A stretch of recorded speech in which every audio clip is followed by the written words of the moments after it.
दोस्तों, जब भी कोई हवाई जहाज़ रडार से गायब हो जाता है और काफ़ी ढूंढने के बाद भी नहीं मिलता है, तो अक्सर यही मान लिया जाता है कि वो जहाज़ या तो समुद्र में या फिर ज़मीन पर कहीं दुर्घटनाग्रस्त हो गया है। लेकिन आज हम आपको एक ऐसे जहाज़ के बारे में बताएंगे जो अपनी उड़ान पर निकलने के कुछ देर बाद ही गायब हो जाता है और कई सालों तक उसका कोई पता नहीं चलता। लेकिन एक दिन वही जहाज़ अचानक किसी हवाई अड्डे पर उतरता है और लोगों के लिए तमाम सवाल खड़े कर देता है कि इतने सालों तक यह जहाज कहाँ था और आखिर उन यात्रियों का क्या हुआ। दोस्तों, वैसे तो हवाई जहाज के गायब होने की यह पहली घटना नहीं थी। इससे पहले भी बरमूडा ट्रायंगल के पास बहुत जहाज गायब हो चुके हैं, लेकिन आज हम आपको एक ऐसी जहाज के बारे में बताएंगे जो 37 सालों तक गायब रहा और एक दिन उसी स्थिति में वेनेजुएला के एयरपोर्ट पर उतरता है जिस स्थिति में वे 37 साल पहले उड़ता है। तो आइए दोस्तों, इस घटना को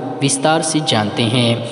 दोस्तों, ये घटना है 21 मई 1992 की, जब एक हवाई जहाज 914 वेनेजुएला के हवाई अड्डे पर लैंड करता है। हैरानी की बात तो यह है कि इस जहाज़ ने 22 जुलाई 1955 में 4 कर्मी दल के सदस्य और 57 यात्रियों के साथ न्यूयॉर्क से मियामी के लिए उड़ान भरी थी, जो मियामी नहीं पहुंचा और रास्ते में ही कहीं गायब हो गया। इस घटना का मुख्य सबूत जहाज के पायलट और कंट्रोल टावर के बीच हुई बातचीत की रिकॉर्डिंग है तथा दूसरा सबूत 1955 का एक छोटा सा कैलेंडर है जो जहाज के पायलट ने दोबारा उड़ान भरने के लिए पहले रनवे पर छोड़ दिया था।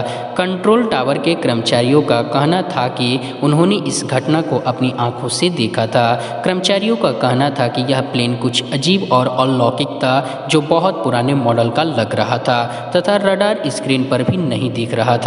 जहाज के रनवे पर उतरने से पहले पायलट और कंट्रोल रूम के कर्मचारियों के बीच रेडियो कम्युनिकेशन द्वारा बातचीत हुई। जब कंट्रोल रूम के कर्मचारियों ने पायलट को उसका नाम पूछा तो उसने जवाब दिया कि हम कहाँ हैं। उसकी आवाज़ से घबराहट और परेशानी का पता साफ साफ लग रहा था।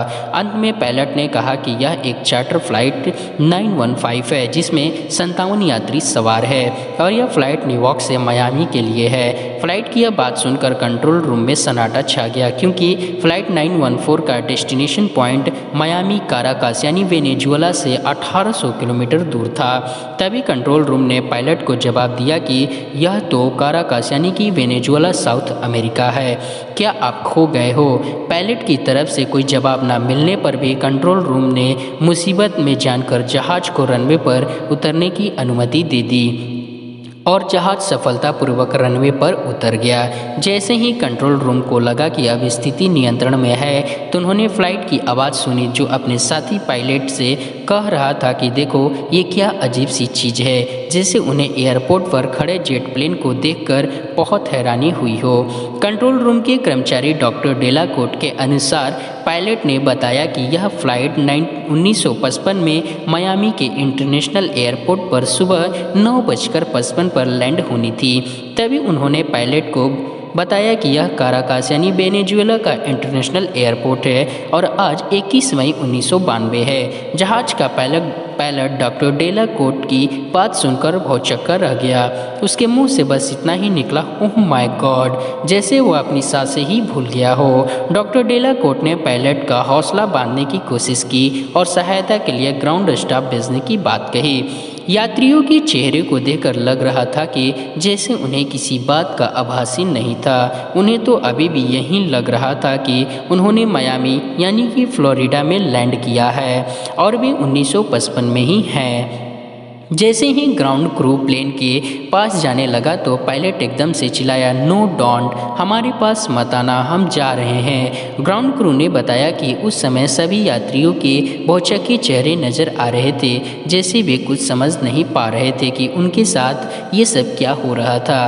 पायलट दूर से ही ग्राउंड स्टाफ को हाथ से इशारा कर रहा था और कह रहा था कि दूर जाओ यहाँ से। डॉक्टर कोट के अनुसार उस समय पायलट के हाथ में एक फाइल थी और वह फाइल को हिलाते हुए ग्राउंड स्टाफ को वापस जाने का इशारा कर रहा था। शायद यही वो समय था जब वह छोटा कैलेंडर रनवे पर गिर गया, जो उन्हें बाद में मिला।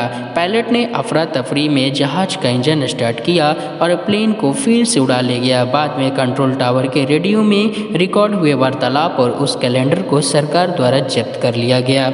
दोस्तों, इस घटना के पीछे का रहस्य अभी भी अनसुलझा है। जानकारों का मानना है कि या तो यह कोई अलौकिक घटना थी या फिर यह जहाज टाइम ट्रेवल करता हुआ 1955 से 1992 में आ गया था। ये बहुत ही हैरान कर देने वाला किस्सा है। हैरानी की बात ये नहीं कि ये जहाज 37 वर्षों तक गायब रहा, बल्कि ये कि जो यात्री जिस अवस्था में गायब होते हैं उसी अवस्था में मिलते हैं, यानी समय के बीतने का उनकी उम्र पर कोई प्रभाव नहीं होता है। दोस्तों, हम उम्मीद करते हैं कि वीडियो आपको काफ़ी अच्छी लगी होगी, तो लाइक करें। अगर आप यूट्यूब से देख रहे हैं तो हमारे चैनल को सब्सक्राइब जरूर करें।